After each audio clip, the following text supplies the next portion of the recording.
benvenuti. In questo video vi mostrerò come eseguire un ripristino alle impostazioni di fabbrica per correggere bug e problemi sulla vostra videocamera GoPro Mission 1.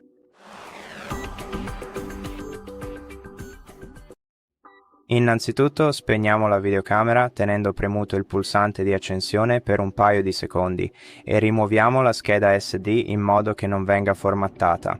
Per aprire lo sportellino della scheda SD dovete tirare verso il basso la levetta e poi tirare il coperchio. Poi spingi leggermente la scheda SD all'interno, falla saltare fuori e rimuovila con attenzione dalla videocamera.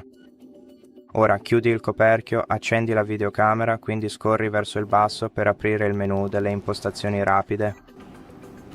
Vai alla seconda pagina, seleziona le preferenze, scorri verso il basso fino al ripristino e seleziona questa opzione. Scorri verso il basso, seleziona ripristino impostazioni di fabbrica, toccalo, conferma e attendi che l'operazione di ripristino venga completata.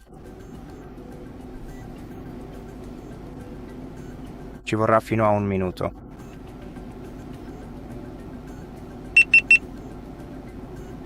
E questo è tutto. Grazie per aver guardato questo video. Se ti è stato utile iscriviti, metti mi piace, commenta e ci vediamo al prossimo video.